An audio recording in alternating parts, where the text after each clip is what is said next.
Well, hello, everyone, and welcome to CoachX Live with the Institute of Coaching. My name is Jeffrey Hull. I'm the Executive Director of the Institute of Coaching, and I am super excited to have a very special guest with me today, Nankhonde Kasonde-van de Broek. And the fact that I live in the Netherlands these days, I should be able to pronounce that properly since it has a Dutch connection.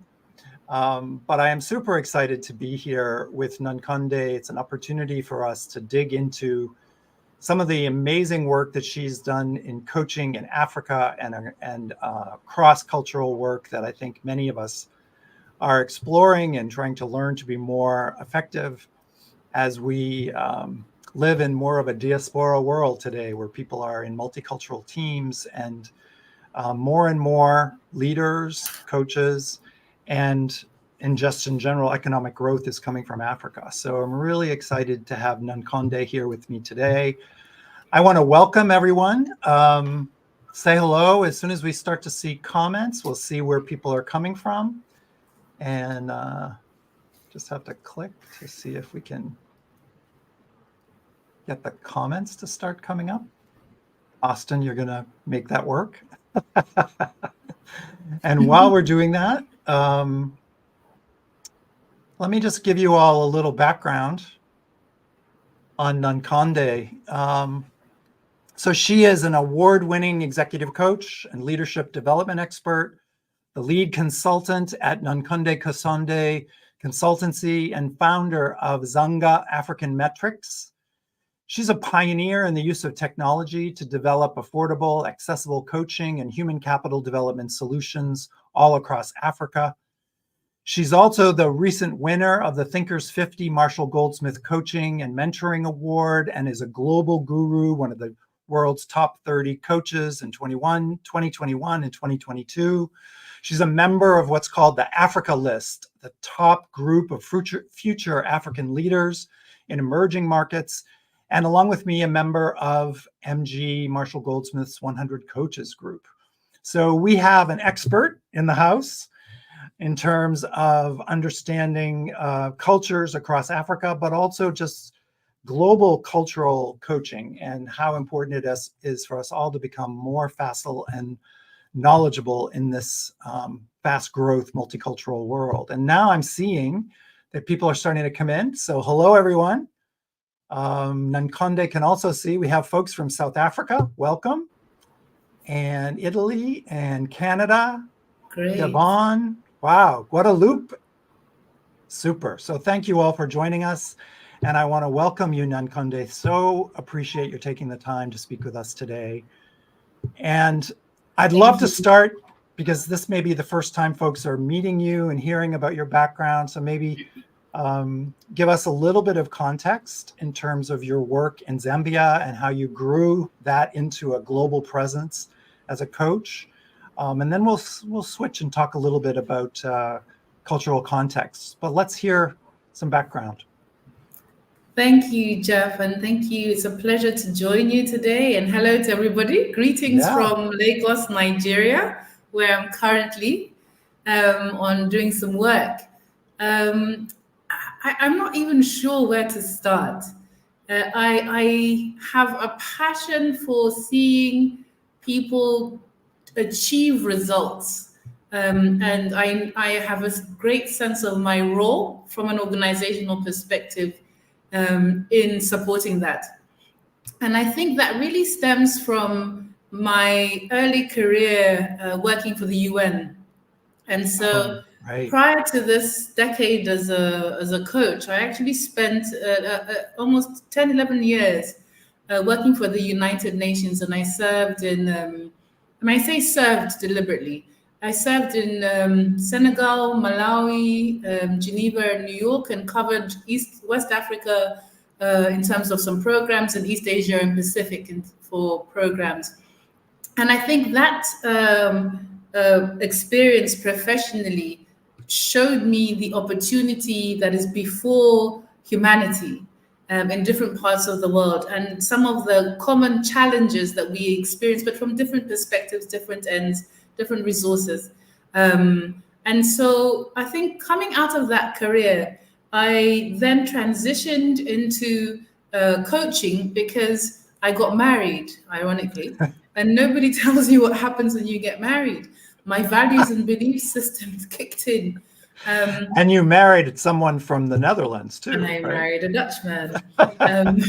So to add the layer to the complexity of navigating cultures through my professional experience, I decided to bring it into my home.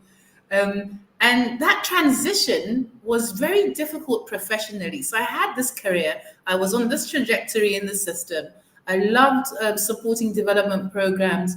And then I settled down, met my husband, and I met him through the UN.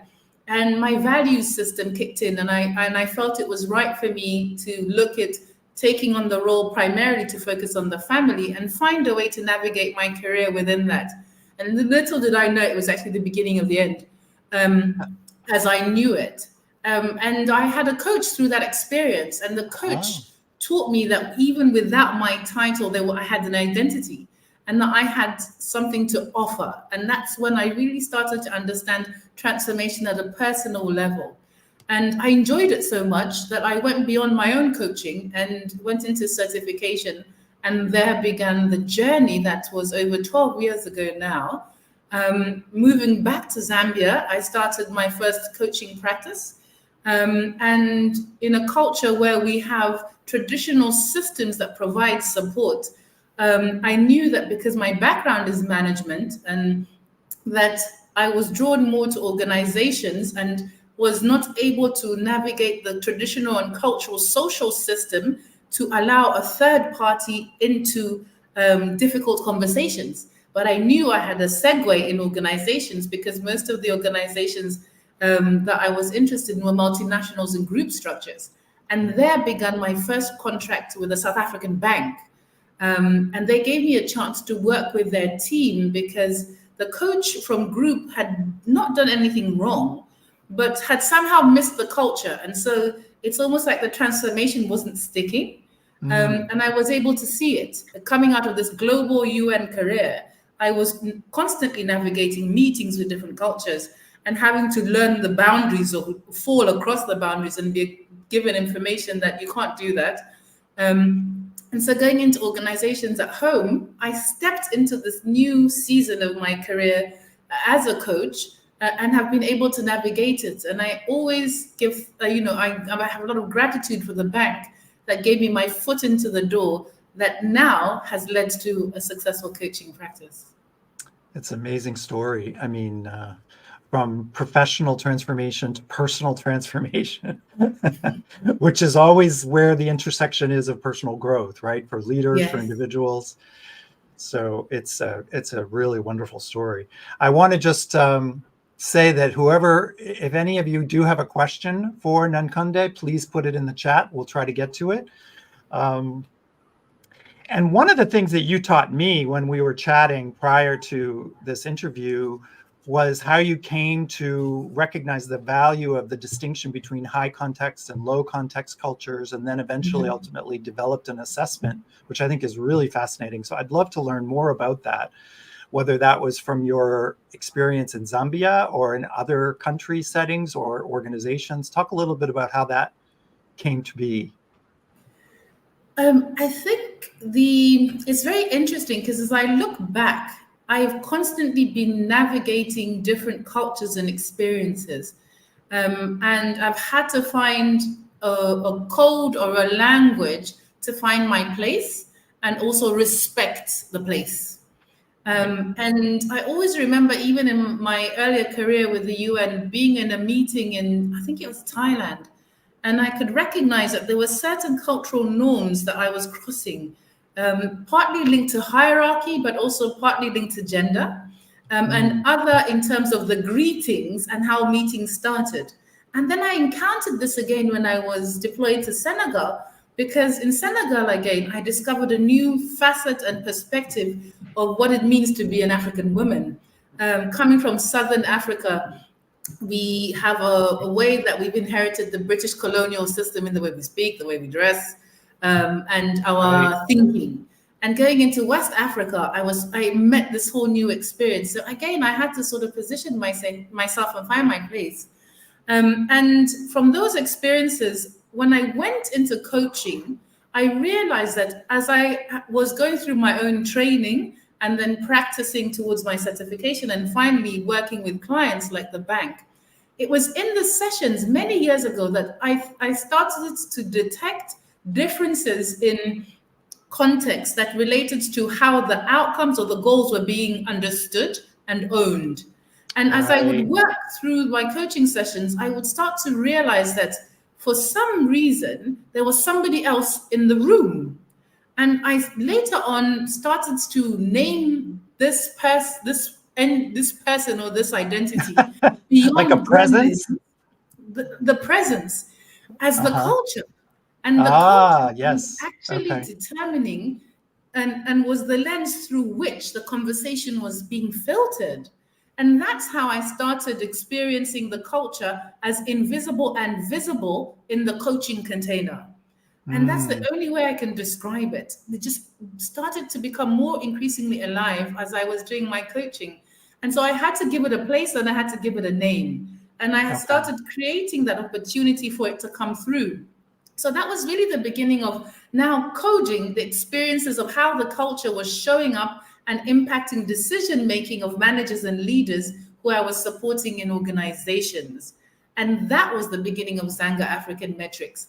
I actually was trying to look for tools that would support me to do this more scientifically and intentionally, because I'm certified in other tools that support coaching. And I'm sure like many of the coaches on this call, or even managers and leaders understand, you've got assessment tools, you've got different opportunities to support growth and create a baseline.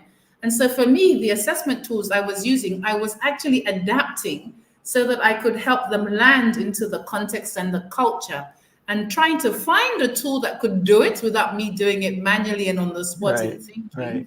I couldn't find it. And I decided to build it. That's great. So that's how we got here.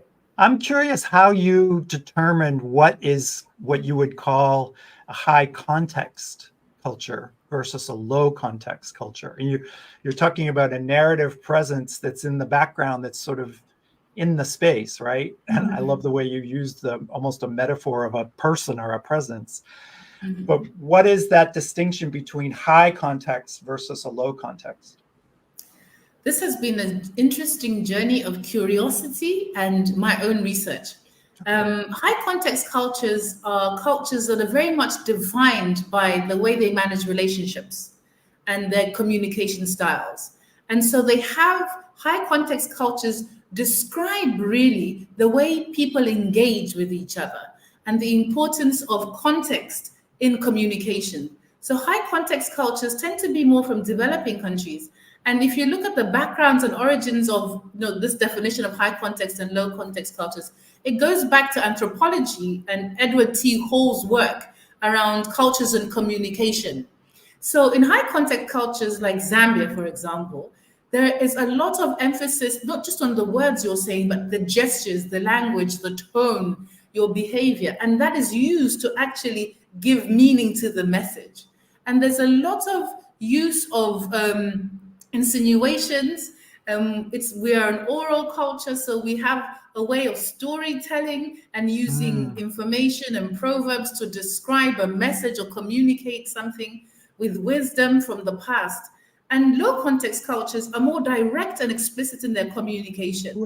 It's the experience of being Zambian from a high context culture and developing country, having these traditions and ways of communication that are more subtle and more related to how we nurture relationships, to my experiences then working in Europe, where low context cultures, and for example, Germany, where communication is direct, it's explicit. When I say something, I mean it. And the Netherlands whereas is I can be that. smiling at you and I can be saying something to you because I may not necessarily come out directly to tell you that you just offended me in a high context culture. Whereas in a low context culture, and it's interesting because I'm married, I live in this culture. My husband is Dutch, as you know. Right, that's a very low context culture. The Dutch are direct.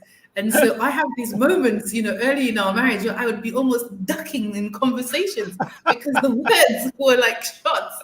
And I learned that it's the way they communicate, and I've had Right. to respect it, appreciate it, but also educate, if I may say, and bring in a bit of my own traditions, values, and ways of communicating that are a bit more soft and subtle.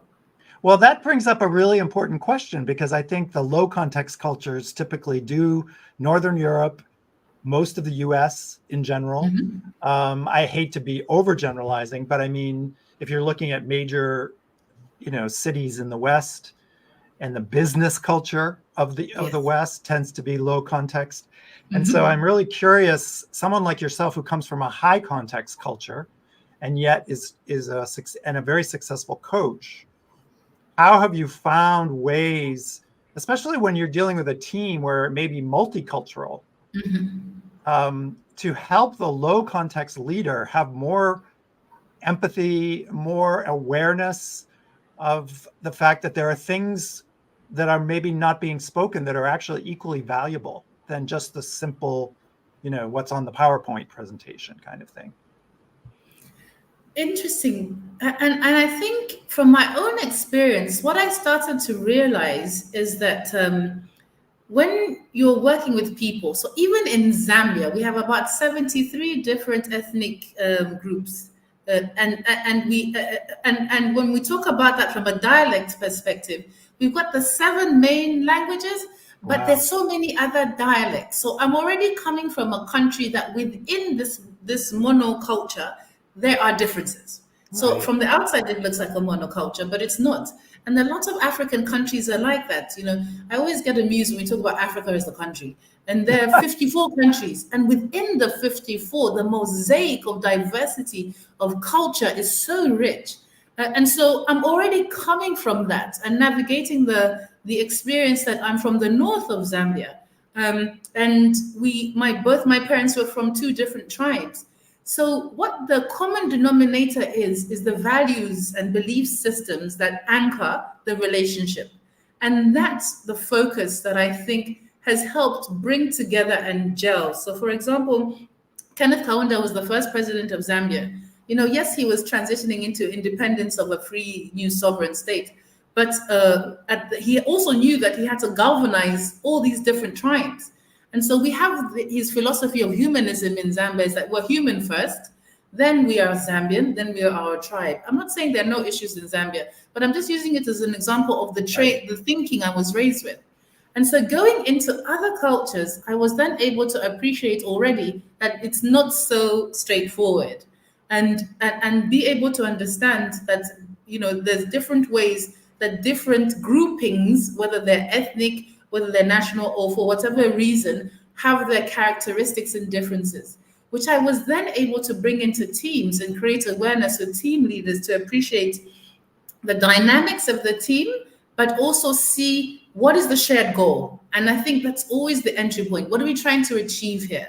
Right. And if this is what we're trying to achieve, then how does the team experience or appreciate what is their contribution and what would mean ownership to them? Where do they place the value? Because different cultures place value in different ways. Right. And how do you tune into and listen? I always talk about the Suzuki method, the violin. I think it's the violin. The Suzuki method, and when Suzuki came up with this method of teaching the violin to children by listening before they saw the music. And so by doing that, they had to really tune into the notes. And then later, when they were given the music, they get into the mastery and the fluidity and the appreciation of even adapting the piece. And I feel that's what I do with leaders.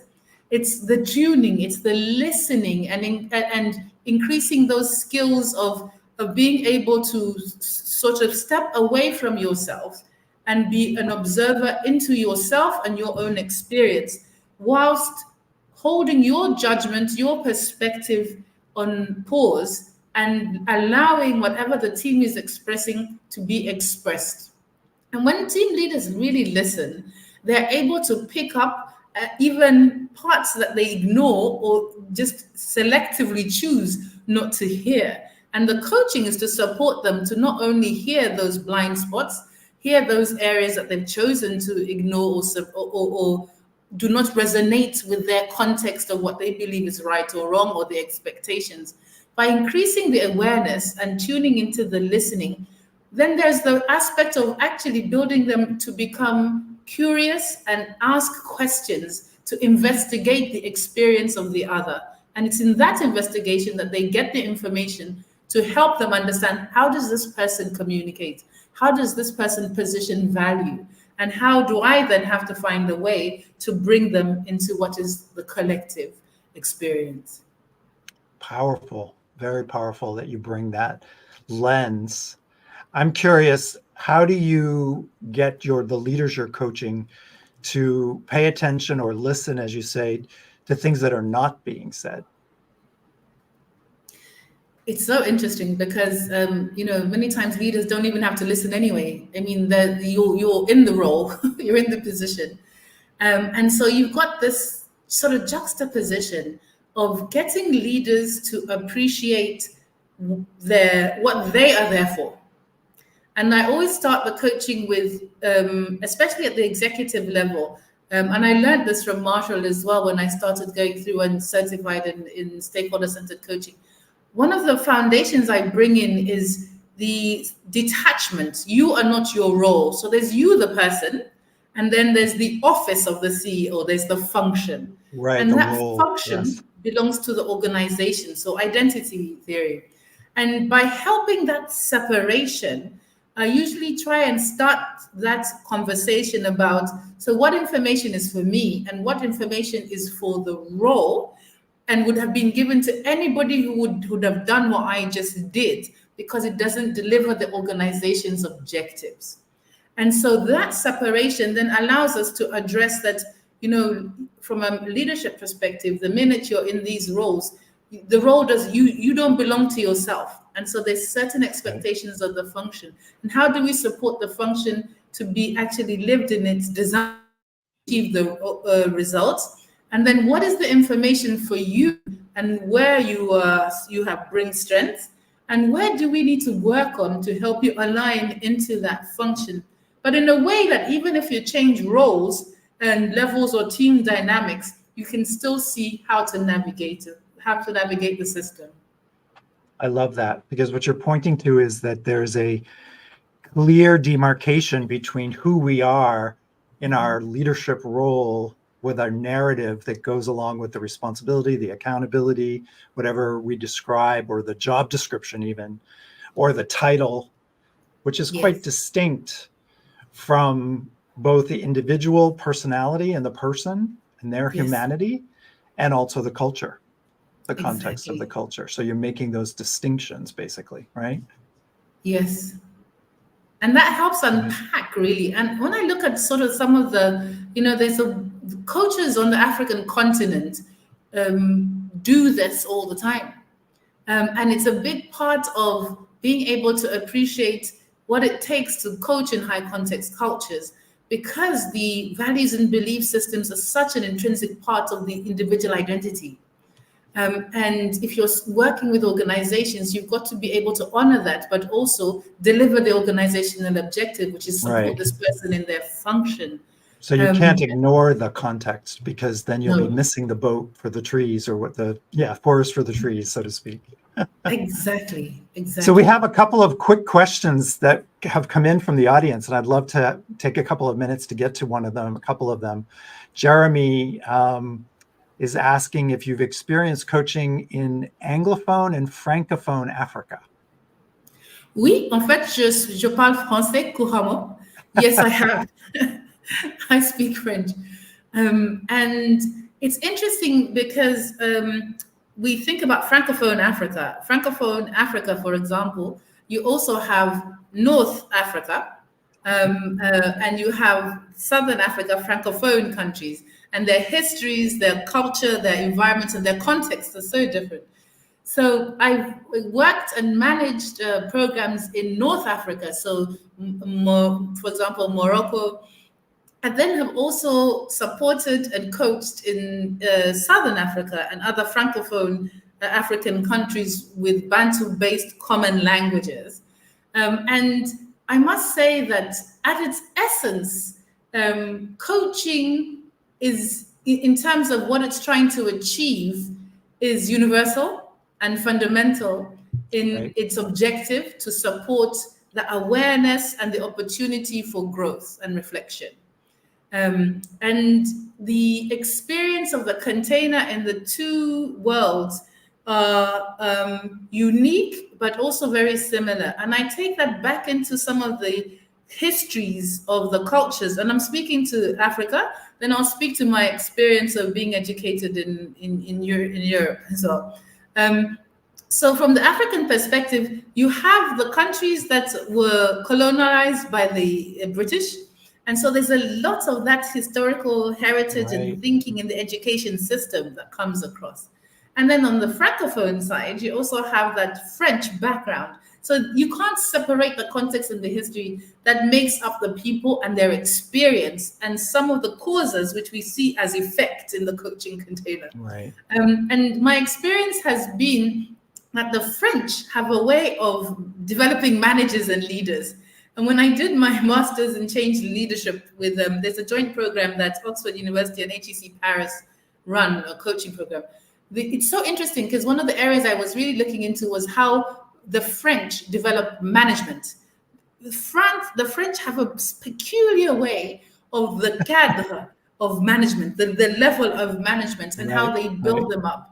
And my experience of that is that the thinking and the way they're developed is also manifested in Francophone and Anglophone Africa, but more so also in Europe itself. So when we talk about low context cultures, even although low context may be broadly as a brush in Europe, but Italy, France, the UK, the Scandinavians, there are different levels of the spectrum when you look at how they operate from a management perspective.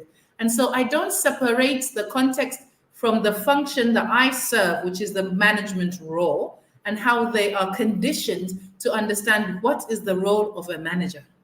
Yeah, it varies depending upon what country you're in and how they have defined it over time, right? So that's great that you're making those distinctions because they're certainly crucial to the success of your engagement as a coach. Yes. So we're going to run out of time. These things fly by really fast, but there is a wonderful question, and maybe you can just briefly share your thoughts from Sandra, who's asking, how do you adapt to gender differences in high context cultures? You see them. And I always respect the cultures I'm going into. There's a proverb in my language that says, talks about the greeting opens up the relationship. And the way we greet is we say, there's a way that the greeting just doesn't say hello. It's asking about your state. And that what it's responding to is your physical state. So I see you and I see you. And so you have an opportunity to respond and share a bit more about your state. It's not just hello. So you start by seeing what the culture offers as its boundaries and definitions. Once I'm able to observe those, then I'm able to determine how do I navigate them with my constant eye on my objective and goal and my role. Because if I'm going into the organization, I'm also coming in to play a function and play a role. So I'm not engaging with the culture out of the context of the contractual relationship. And so what I do in going in is you've got to see it first and then increase awareness about how it's showing up, especially in male and female leadership, where you have males sometimes who will not necessarily appreciate that the female voice has an opinion or maybe saying something that's credible. It's because the national culture has elevated the role of men, and sometimes it's reinforced in different ways. So it's to acknowledge it and see it and give it space to increase awareness so that the individual can now bring it to the conscious and be able to then unpack how this can be supportive or can hinder their function in an organizational context. Wow. I mean, that was so beautifully articulated. I think what you're really pointing to is the recognition that this is a multi-layered context in which we are operating. And to see the humanity of the Yes. person, male or female, and then Yes. to recognize the story in which they operate, which has a Yes. cultural high context, low context, background, French, British, different countries. I mean, I'm sitting here and I'm thinking, I want to have you as my coach. I have many So, coaches on the continent who have done a lot of work. So even as I speak and represent some great coaches on the continent who do this, you know, from BCA to ABCCP. There's so many coaches on the continent that are writing about the African lens and how we bring it into the coaching space. And so I wow. encourage you, Jeff, and I thank you for inviting me to bring on more perspectives and more voices of the African perspective on coaching. Absolutely. I totally honor what you're asking, and I will look to be doing that with the Institute of Coaching as much as we can. So hopefully this is just the beginning of our future conversations with you and some of your colleagues. And I just want to thank everyone for joining us. I know it's very brief, but certainly meaningful and valuable time with Nankhonde. And before we say goodbye, just mention your assessment again, because people may want to look up. This is a really interesting tool that you've developed. And if they want to find out more about it, where can they go? Thank you. So you can go to Zanga African Metrics, Zanga. It's from my language and it means to find something good that you've been looking for. And we've developed one of the first tools that builds on international management and leadership best practice in terms of competencies for leadership development and layered it with 5 cultural dimensions from high context cultures. And so this is one of the first tools that actually presents and names the experiences I was having in the coaching container of the context and the culture and how they influence decision making. So you'll get the management and leadership baseline in terms of their strengths and areas for development. And then on top of it, you'll get their cultural lens and through which they filter their decisions to increase their awareness and to also help shed light on what the organizational function is expecting and still honoring the individual values and belief system, which is so strong in high context cultures. Wow. Well, I know myself, I'm going to be looking this up and learning more. And I'm sure everyone on the call is going to be digging in to learn as much as we can about this. So I just want to thank you so much, Nankhonde, for taking the time with us. I hope you'll come back and do a webinar and some seminars with us. And thank you all for joining us. And have a great day wherever you are. And hopefully we'll see you very soon at the Institute of Coaching. Take care, everyone. Thank you. Bye-bye.